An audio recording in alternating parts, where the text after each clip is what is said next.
You've been in a conversation where you said all the right things, laughed at the right moments, maintained eye contact, did everything the charisma coaches told you to do, and you watched the person's interest die in real time. You felt it. That shift, the microsecond, where their smile went from real to polite, where their body angled away just slightly, where they started scanning the room for an exit, even though you were mid-sentence. And you went home and replayed it. What did I do wrong? Was I too eager? Not interesting enough? Did I talk too much about myself? Not enough? Here's what actually happened. You played the game everyone else is playing. You tried to be likable, and the moment you tried, you lost. Because here's the thing they don't tell you about likability. It's not a skill you perform. It's a trap you set. And most people are so busy performing that they never learn how to set the trap properly. You've been taught that making people like you is about addition. Add more charm. Add more humor. Add more agreeableness. Be more interesting. Be more attentive. Be more. But the people who are genuinely magnetic, the ones who walk into a room and people just gravitate toward them without understanding why, they're not doing more. They're doing less.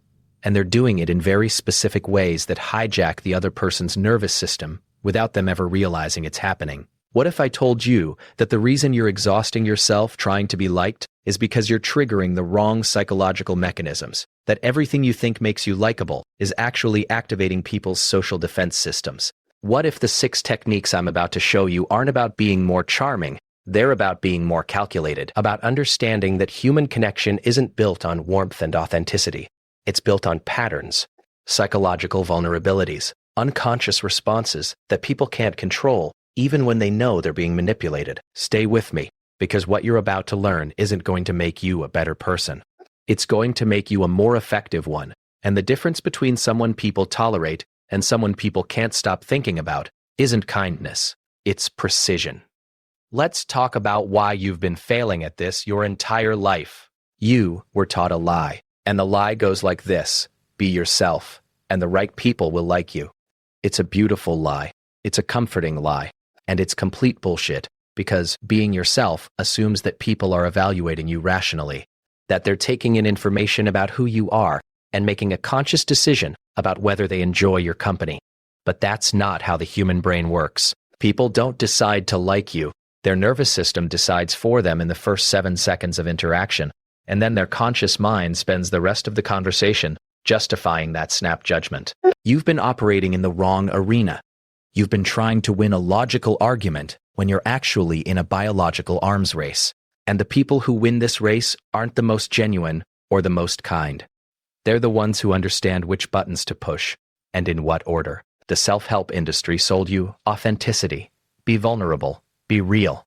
Share your truth. And you did. And you watched people's faces glaze over. Or worse, you watched them lean in with that concerned, pitying expression that means they've categorized you as someone who needs help, not someone they want to be around. Because vulnerability without strategy is just emotional dumping. Authenticity without calculation is just poor impulse control. And the people who told you to just be yourself either don't understand how social power works, or they do understand, and they're keeping you weak on purpose. Here's the real game. Every interaction is a negotiation for status and attention. And most people lose this negotiation in the first 30 seconds because they're playing by rules that don't exist. They think, if they're nice enough, funny enough, agreeable enough, the other person will like them. But likability isn't earned through addition, it's manufactured through subtraction, through absence, through withholding, through making the other person work for your approval instead of handing it to them for free. And I'm about to show you exactly how to do it. Not so you can make friends, so you can make people want your friendship without understanding why. Your brain is running a program you don't have access to, and so is theirs. It's called the reward prediction error system, and it's the same mechanism that makes gambling addictive, intermittent texting infuriating, and certain people completely magnetic even when they're objectively kind of terrible. Here's how it works. Your brain is constantly making predictions about what's going to happen next in a social interaction. When someone gives you exactly what you expect, agreement, validation, predictable responses, your brain files it under processed and moves on. No dopamine. No emotional resonance. Just neutral. But when someone gives you something unexpected, a challenge when you expected validation, absence when you expected attention, disinterest when you expected pursuit, your brain flags it as important. It releases dopamine, not because you're happy, because you're uncertain. And uncertainty is the most powerful drug your nervous system has. A study out of Emory University mapped this in real time. They had people interact with two types of conversational partners: predictable ones who responded warmly and consistently, and unpredictable ones who alternated between engagement and disinterest. The people ranked the unpredictable partners as more interesting, more memorable, and more likable, even though they reported feeling less comfortable around them. Your brain is wired to pay attention to things it can't predict, and people you can predict are people you stop thinking about the moment they leave the room. This is why being nice doesn't work. Nice is predictable. Nice is safe. And safe is boring. Your nervous system doesn't release dopamine for safe. It releases dopamine for variable rewards, for patterns it can't quite figure out, for people who make it feel like it's always on the verge of unlocking something but never quite does. Think of it like a slot machine. If a slot machine paid out every time, you'd play it once and walk away. If it never paid out, you'd play it once and walk away. But if it pays out sometimes, unpredictably, intermittently, just often enough to keep you hoping, you'll stand there feeding it coins until you've lost everything. That's what the people who are effortlessly liked are doing. They're not slot machines that always pay out. They're slot machines with a variable reward schedule. And your brain can't resist pulling the lever. The 6 techniques I'm about to show you are all variations on this one principle. Create reward prediction errors in the other person's nervous system. Make yourself unpredictable. Make them work for your approval. Make them feel like they're always almost connecting with you, but never quite there. Because the moment they feel like they've fully earned your approval, your value in their mind drops to 0. And the moment they feel like they'll never earn it, they walk away. The sweet spot is the middle, the place where they're never quite sure where they stand with you. That's where obsession lives. Let me tell you about Frank Sinatra. Not the music, the way he controlled a room. Sinatra had a trick. When someone came up to him at a party, someone famous, someone important, someone desperate to impress him, he wouldn't greet them warmly. He'd look at them like he was deciding whether they were worth his time. A pause. 2 seconds too long. And then, if they stayed, he'd smile. Not a big smile, just enough to let them know they'd passed. And those people would chase that smile for the rest of the night. They'd orbit him, trying to get him to laugh, trying to get him to look at them again the way he looked at them in that first moment when he decided they were acceptable. He wasn't charming. He was withholding. And withholding made people want him more than charm ever could. People thought he was magnetic because he was talented. But talent isn't magnetic. Unpredictability is. He made people feel like they were always auditioning for his approval. And the moment they got it, he withdrew it. Not cruelly, just selectively. And they spent years trying to get it back. Sound manipulative? It is. But here's the uncomfortable truth. It worked. Sinatra had loyalty from people who barely knew him. He had obsession from people he barely acknowledged. Because he understood that the people you make work for your approval are the people who value it most. Now let me tell you about Coco Chanel. Chanel didn't network. She didn't perform warmth. She didn't walk into rooms and make people feel seen. She walked into rooms and made people feel like they needed her to see them. She had a rule: never give someone your full attention. Always be looking past them. Always be mid-thought about something more important. And when they said something clever, don't reward them immediately.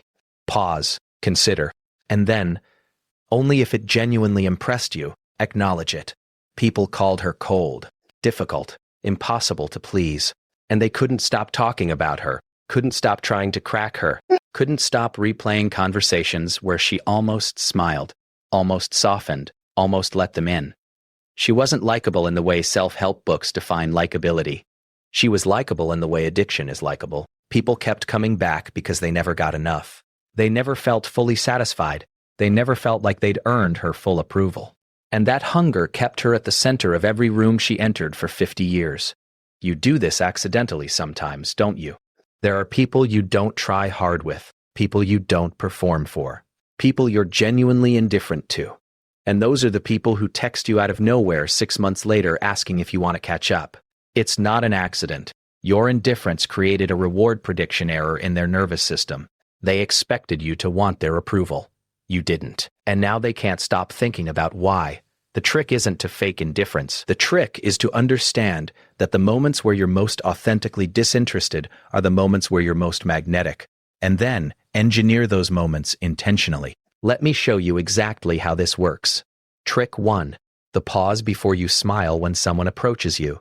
At a party, at work, in a conversation. Your instinct is to smile immediately, to signal warmth, to show them you're friendly and approachable and grateful for their attention. Don't. When they walk up, look at them. 1 second, 2 seconds. Let your face stay neutral, not hostile, just evaluating, like you're deciding whether this interaction is worth your energy. And then, only after that pause, let the smile come.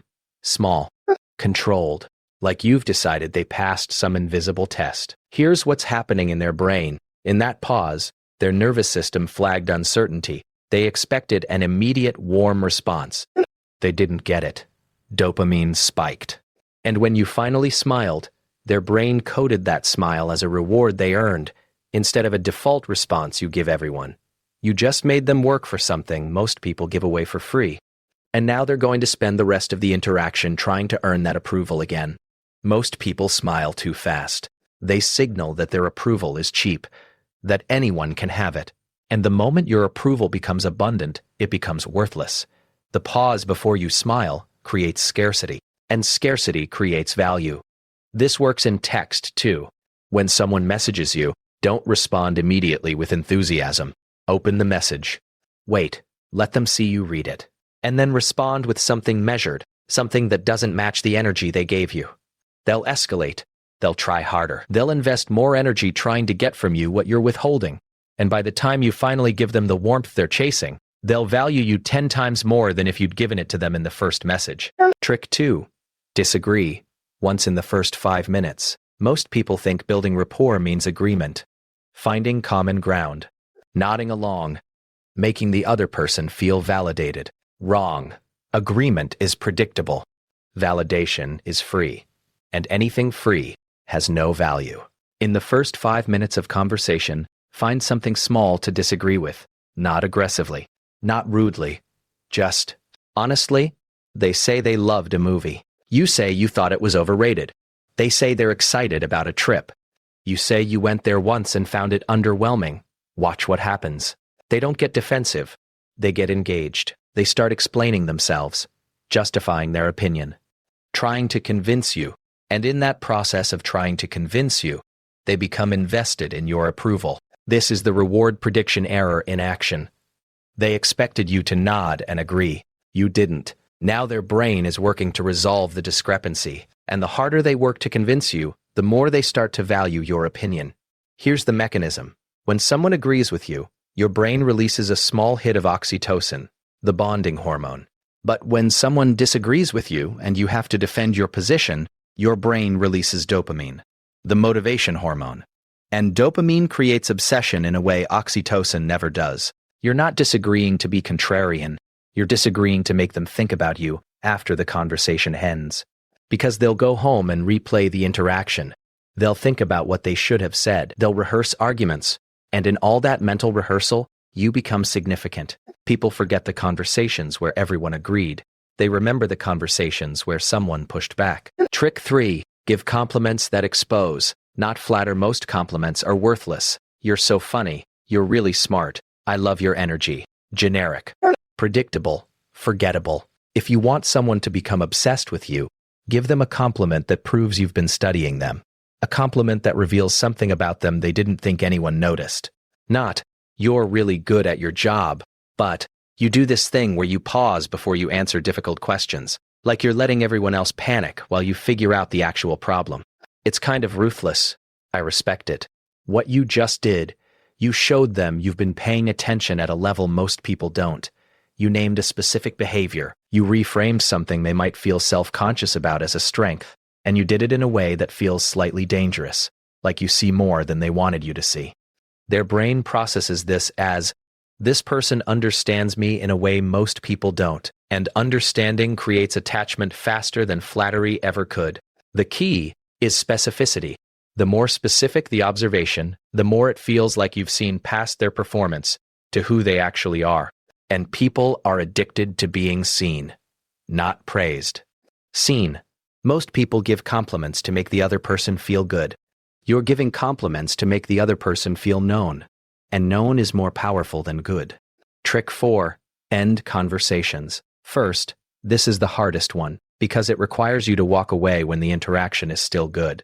You're in a conversation, it's going well, you're both laughing, the energy is high, and your instinct is to stay, to keep it going, to squeeze every last bit of connection out of the moment. Don't. The moment the conversation peaks, right when it's at its best, end it. Not abruptly, not rudely, but decisively. I've got to run, but this was great. Let's continue this later. And then leave. While they're still having fun, while they still want more. Here's what happens in their brain. They were in the middle of a dopamine high. Social connection feels good. And you just cut off the supply before they were ready. Their brain flags this as incomplete. As unfinished business. And unfinished business is what keeps you in someone's thoughts long after the conversation ends. Every TV show understands this. End on a cliffhanger. End when the audience wants more. Because if you give them resolution, they're satisfied. And satisfied means they move on. You're not trying to satisfy them. You're trying to stay in their head, and the way you stay in their head is by leaving before they're ready for you to go. This works in dating, in networking, in every context where you want someone to think about you after you're gone. Most people overstay. They exhaust the interaction, and the other person walks away feeling drained, not wanting more. You leave them wanting more. And wanting more is the only state that converts casual interactions into lasting impressions.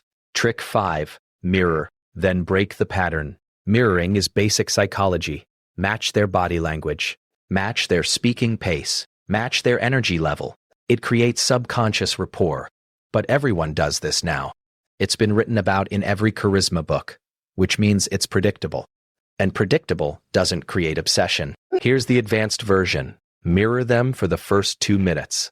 Let their nervous system relax. Let them feel like you're on their wavelength. And then, abruptly, do the opposite. They lean in, you lean back. They speed up, you slow down. They get excited, you get calm. Not in a way that's jarring, just in a way that's noticeable, just enough to create a micro-disruption in the rapport you just built. What this does, their brain was starting to categorize you as safe and predictable. And the moment you break the pattern, their brain recategorizes you as interesting and complex. You're no longer someone they've figured out. You're someone they need to keep studying. This works because humans are pattern detection machines. We're constantly trying to predict behavior. And when someone's behavior becomes unpredictable, our brain dedicates more resources to tracking them. More attention, more mental energy, more presence in our thoughts. You're not mirroring to build rapport. You're mirroring to establish a baseline. And then you're breaking the baseline to become memorable. Trick 6. Ask questions you're not supposed to ask. Most people ask safe questions. What do you do? Where are you from? How do you know the host? Boring. Predictable. Everyone asks these questions, which means everyone gets boring, predictable answers. If you want to be unforgettable, ask the question that breaks the script. Not, what do you do for work, but what's the part of your job you'd never put on LinkedIn? Not, do you have any hobbies, but what's something you're secretly obsessed with that you don't tell people about? Not, how's your weekend, but what did you do this weekend that you'll actually remember in a year? These questions do 2 things. First, they force the other person to think, to go past their rehearsed answers, to access something real. And second, they signal that you're not interested in their performance. You're interested in what's underneath. Most people spend conversations trying to be interesting. You're trying to be interested, but in a way that disarms them. That makes them reveal more than they planned to. And when someone reveals more than they planned to, they feel vulnerable. And when they feel vulnerable with you, they start to associate you with intimacy. Even if you just met, this is how you create the feeling of deep connection in 10 minutes. Not by sharing, by extracting. By asking questions that make them feel like you see them in a way most people don't bother to look. Here's the part no one wants to say out loud. Likeability isn't about being good, it's about being strategic. It's about understanding that human beings are biological machines running on evolutionary firmware. And if you know which buttons to push, you can make those machines respond in predictable ways. Think of it like this. Most people are playing checkers. They're making moves based on what feels right, what feels kind, what feels authentic. And they're losing to people who are playing chess, who are thinking 3 moves ahead, who understand that every interaction is a positioning game. You're not being manipulative, you're being effective. There's a difference. Manipulation is lying about who you are. Strategy is understanding how perception works, and using that understanding to your advantage. Everyone is already doing this unconsciously. The attractive people, the charismatic people, the people who seem to glide through social situations without effort. They're not better than you. They're just running better software. And now you have the software too. But here's the warning. Once you see how this works, you can't unsee it. You'll start noticing when people use these techniques on you. You'll see the pause before the smile, the strategic disagreement, the compliment designed to expose, and you'll have to decide, do you call it out or do you respect the game? Most people who learn this feel guilty at first, like they're being fake, like they're betraying some authentic version of themselves. But that authentic version was losing. That authentic version was invisible.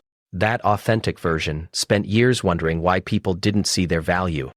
This isn't about becoming someone else. It's about becoming someone people can't stop thinking about. And if that requires calculation, so be it. The world doesn't reward authenticity. It rewards effectiveness. You're not a bad person for wanting to be liked.